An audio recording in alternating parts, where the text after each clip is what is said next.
নমস্কার, আপনারা দেখছেন ডিএনটিভি বাংলা।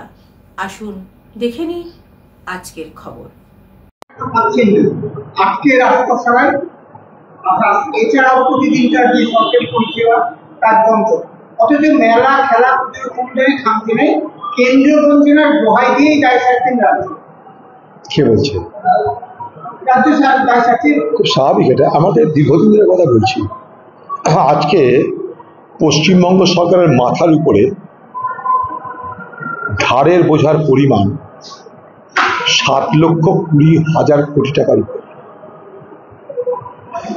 কালকে যদি আপনার পরিবারে একটা বাচ্চা শিশু জন্মগ্রহণ করে, পৃথিবীর আলো দেখার আগে, পৃথিবীর বাতাস গ্রহণ করার আগে তার মাথার উপরে ধারের বোঝার পরিমাণ প্রায় 70 থেকে 75,000 টাকা। এটা হচ্ছে বাংলা। এখানকার ছোটখাটো ঠিকাদার, মিউনিসিপ্যালিটি হোক, পঞ্চায়েতে হোক, যেখানে তাদেরকে টাকা দেওয়ার ক্ষমতা নেই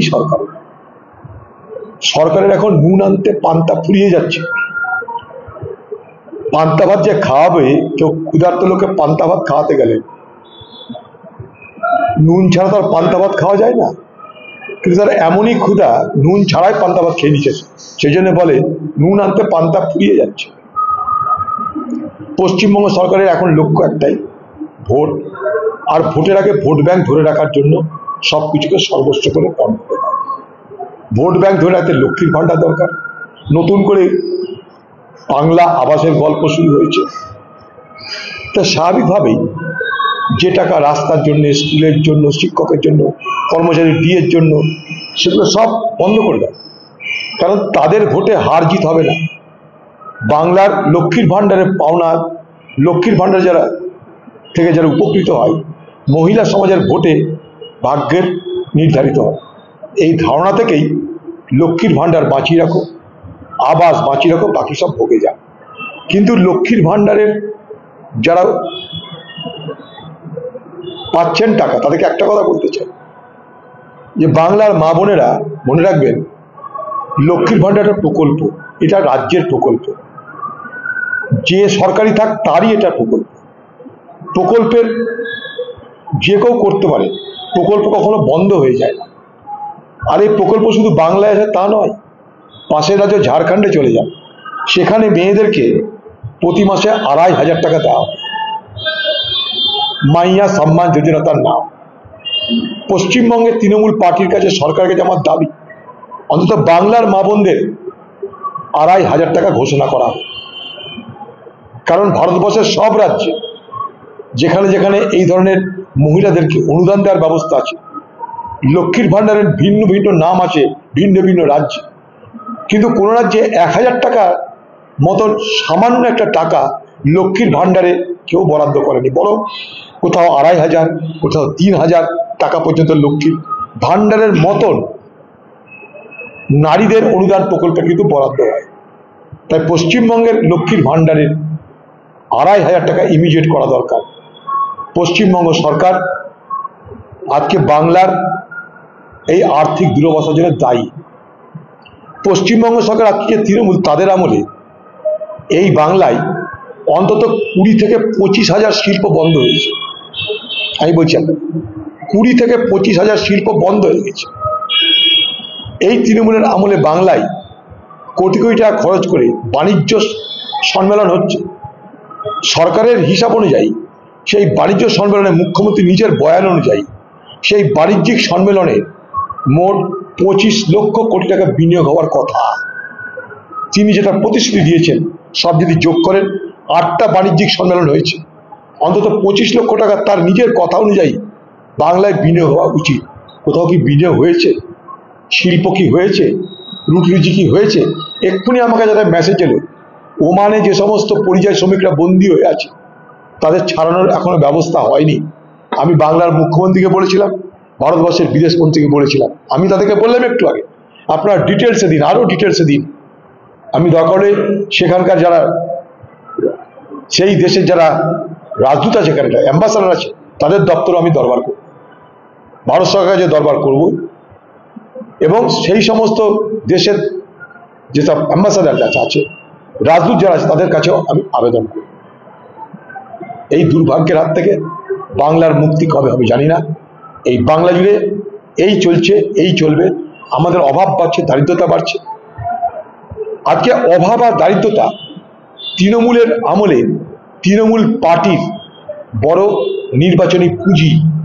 অভাব আর দারিদ্রতা, পভার্টি অ্যান্ড পেনিউরি, অভাব আর দারিদ্রতা তৃণমূল সরকারের সব থেকে বড় রাজনৈতিক পুঁজি।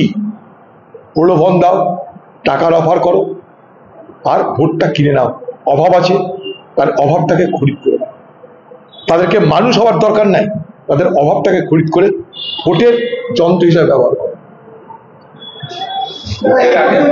হ্যাঁ, ভারতের সঙ্গে ইন্ডিয়ার যে রক্ষা বন্ধন চুক্তি সেটা হবে, কিন্তু দেখা গেল পাকিস্তানের সঙ্গে রক্ষা বন্ধন চুক্তি হলো, তাহলে কি ভারতের এটা একটা বড় চিন্তার বিষয় তো বটে, খুব বড় চিন্তার বিষয়। এগুলো ভারতবর্ষের যে বিদেশ নীতি, সেই বিদেশ নীতিকে আরো বেশি এখানটায় নজর করতে হবে, আরো বেশি সেটাকে রিফাইন করতে হবে, মডিফাই করতে হবে। এগুলো সম্পূর্ণ ভারতবর্ষের বিদেশ নীতিতে কোথাও না কোথাও দুর্বলতা, খামতি, ব্যর্থতা হচ্ছে, তার এগুলো প্রমাণ। কারণ সৌদি আরবের সঙ্গে আমাদের সম্পর্ক আজকের নয়, এখান থেকে লক্ষ লক্ষ মানুষ মক্কায় পর্যন্ত যায়। আজকে ভারতবর্ষের সঙ্গে পশ্চিম এশিয়া, মিডল ইস্ট এশিয়া, এদের যে সম্পর্ক, সেই সম্পর্কটা আমাদের জন্য খুব জরুরি। আমাদের নিরাপত্তার জন্যে, আমাদের সুরক্ষার জন্যে, বাণিজ্যের জন্যে, কূটনীতির জন্য। এবং জানবেন, এই পাকিস্তানের সঙ্গে সৌদি আরবের এই যে সমঝোতা হচ্ছে, এই সমঝোতার পিছনে সব থেকে বড় হাত যেটা কাজ করছে, তার নাম কিন্তু চীন। এটা কিন্তু এখানে থেমে থাকবে না। এই যে সমঝোতাটা হচ্ছে আরব এবং পাকিস্তানের, এই সমঝোতার পিছনে সব থেকে বড় শক্তি যেটা কাজ করছে, সেটা হচ্ছে চীন। আমরা আমেরিকার কাছ থেকেও ধাক্কা খাচ্ছি, আমাদের পুরনো বন্ধু তাদের কাছ থেকেও ধাক্কা খাচ্ছি। আমরা কি করব ঠিক করতে পারছি না, এই জায়গাটাই দাঁড়িয়ে আছে। তাহলে বৈদেশিক নীতির প্রশ্নে আমাদের কিন্তু অনেক বড় ত্রুটি বিচ্যুতি হচ্ছে। রাশিয়া আমাদের তেল দিতে পারে, অস্ত্র দিতে পারে।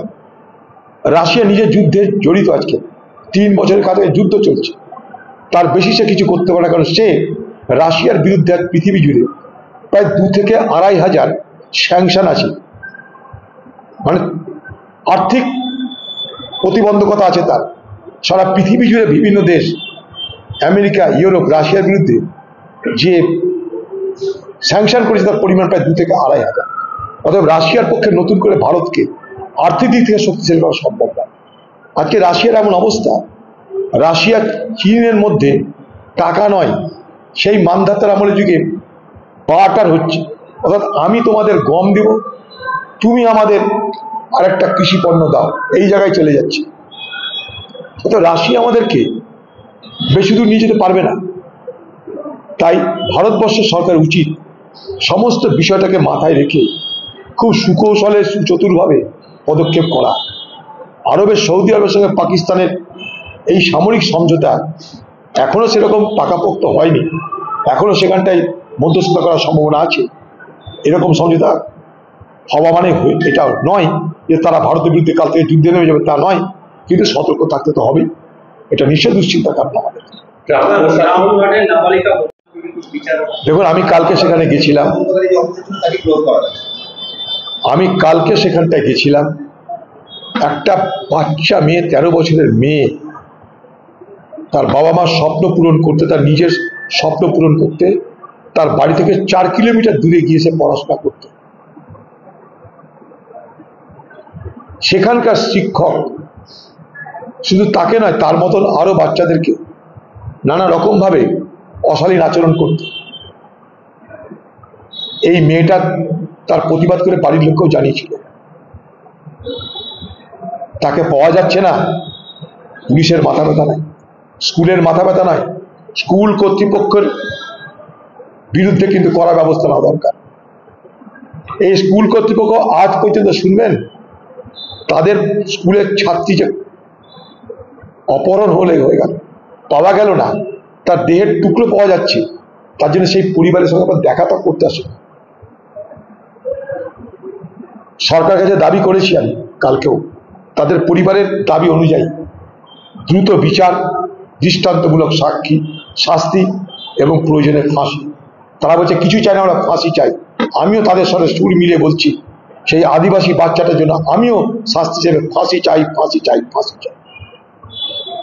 পশ্চিমবঙ্গের তৃণমূল নেত্রী আপনার মামার বাড়ি বীরভূম, মামার বাড়িতে মাঝে মাঝে বেড়াতে আসে, কিন্তু আদিবাসী বাচ্চাটা যে 13 বছরে অপহরণ হয়ে গেল, তার দেহ সবটা পাওয়া গেল না, তার টুকরো টুকরো দেহ পাওয়া যাচ্ছে। বাংলার মুখ্যমন্ত্রী আপনার তরফ থেকে কি একবার তাদের বাড়ি পরিদর্শনের বা আপনার তরফ থেকে একবার তাদের জন্য সহমর্মিতা, সহানুভূতি প্রকাশ করলে কি আকাশ ভেঙে পড়তো? আদিবাসী শুধু ভোট দেবে আপনাকে? এই বাংলায় আজকে আদিবাসীদের না সরকারের উপরে না প্রশাসনের উপরে কোনো ভরসা নাই, এটুকু আপনাকে বলছি। এই আদিবাসী পরিবার কিন্তু তারা আসামিকে চিহ্নিত করেছে, পুলিশ করেনি। তারা আসামিকে চিহ্নিত করার পর সে আসামিকে ছাড়িয়ে দিয়ে গেছে তৃণমূল নেতা, পরে জনতার চাপে পুলিশ অ্যারেস্ট করেছে। অর্থাৎ প্রথম থেকে এই অপরাধীকে রক্ষা করবার, তাকে সুরক্ষা দেওয়ার চেষ্টা কিন্তু তৃণমূলের পক্ষ থেকে হয়েছে। এত বড় অপরাধ যারা করেছে তাদের বিরুদ্ধে দৃষ্টান্তমূলক শাস্তি আমরা চাই। ভোটের আগে অনেক হয়ে গেল। ভোটের আগে বারবার আরএসএস এর সঙ্গে বিজেপির সাংগঠনিক বৈঠক, অন্যদিকে শ্রমিক ভট্টাচার্য সভাপতি হওয়ার পরেও জেলা বা রাজ্য স্তরে চন্দ্রনাথ সিনহাকে হেফাজতে চাচ্ছে ইডি। 12 কোটি টাকার দুর্নীতির অভিযোগ তার বিরুদ্ধে। ছোটখাটো অভিযোগ। তৃণমূলের কাছে এখন কোটি, 1000 কোটি, 2000 কোটি এগুলো কোনো অভিযোগই হতে পারে। এরকম কত সিংহ বাজারে ঘুরে বেড়াচ্ছে, এরকম সিংহের কোনো অভাব নাই। দিদির দলের এরকম বহু সিংহ আছে, টাকার যারা পাহাড় বানিয়ে ফেলেছে, মানুষকে শোষণ করে, রাজ্যকে ঠগিয়ে, বেকার যুবকদের ঠগিয়ে, রাহাজানি করে, দুর্নীতি করে, এরকম বহু সিংহ সাপদের দল পশ্চিমবঙ্গে ঘুরে বেড়াচ্ছে। সিংহ সাপদেরা এদের কত বিস্তৃতি তার আমরা দেখতে পাচ্ছি। প্রত্যেকটা জেলায় এরকম চন্দ্রনাথ সিংহের ছোটখাটো বাহিনী আছে, সব দিদির বাহিনী। এগুলি দিদি এই বাহিনী তৈরি করেছে নিজের রাজ্যকে দখলে রাখতে। যে বিরোধী দল থেকে কেউ যদি যোগদান করতে চায় তাহলে এই মুহূর্তে করানো যাবে না সাংগঠনিক দলে। সেখানে জাকির হোসেন বলছে যে কেউ হলে যোগদান করবে, এদের মধ্যে একটা কি বলবে? তা আমি তো শুনি মমতা ব্যানার্জি নাকি সরকারিভাবে বলছে, মানে ওদের দল থেকে বলছে এটা, অন্য দল থেকে হলে যোগদান করা যাবে না। আমি জানি না ওদের পার্টির ব্যাপার। তৃণমূল পার্টি তেমনি ক্ষতবিক্ষত পার্টি, পুলিশ জোড়া লাগিয়ে রেখেছে। তৃণমূল পার্টি ক্ষতবিক্ষত হয়ে যায়, সেটাকে পুলিশ জোড়া লাগিয়ে দেয়, প্লাস্টিক সার্জারি করে পুলিশ জোড়া লাগে। প্রত্যেকটা থানা এরকম পুলিশের মধ্যে তৃণমূল দলের যে খড়, তৃণমূল দলের যে ভাঙন, তৃণমূল দলের বিরোধ, সেগুলোকে ঠেকানোর জন্য প্লাস্টিক সার্জারি আছে পুলিশের পক্ষে। সব মিটিয়ে দেবে, থানায় ডাকবে, বলবে এই সব একসঙ্গে চলেন ধরবো, সব মিটিয়ে যাবে। নবদ্বীপে বিজেপি $1 লাখ ফি বসানোর সিদ্ধান্ত নিল। এই ভিসা নিয়ে আমেরিকার পাকা বাসিন্দাদের 75% ভারতীয় তথ্য পরীক্ষা করবে। বিপুল ভিসা ফি বসানোর পর কতটা সমস্যায় পড়বে ভারতবাসীরা? সমস্যা পড়বে, সবাই তার কোটি কোটি টাকার মালিক না ওখানটায়। আর সব থেকে বেশি ভিসা ভারতবর্ষের থেকে যারা গেছে তারাই কিনবে। ট্রাম্প এগুলো করে আমেরিকার ক্ষতি করছে, এটুকু বলতে পারি। আমেরিকা নিজেই একটা মাইগ্রেন্টের দেশ।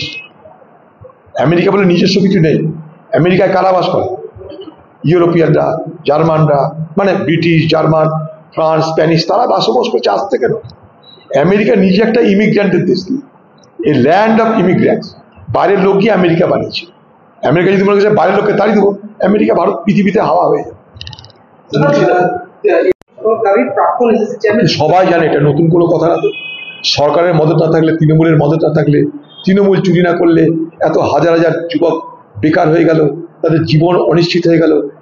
আর যারা এই জীবন অনিশ্চিত করে দিল তাদের কোনো সাজা হয় না, তাদের বিচার হয় না। এটার পিছনে সরকার ছাড়া কি হতে পারে?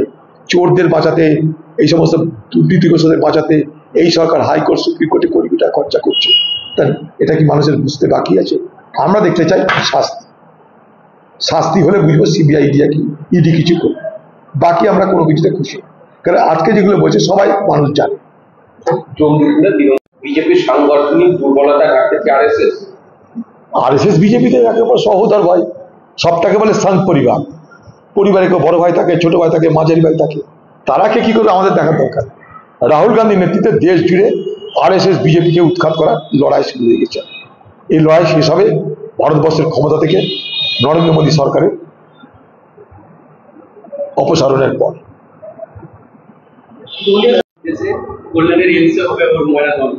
হোক, যে কেউ খুন হলে রাজ্য হাসপাতাল, সরকারি দলে খুনিকে রাজ্য হাসপাতাল তো মদত করবেই, বলার অপেক্ষা রাখে না।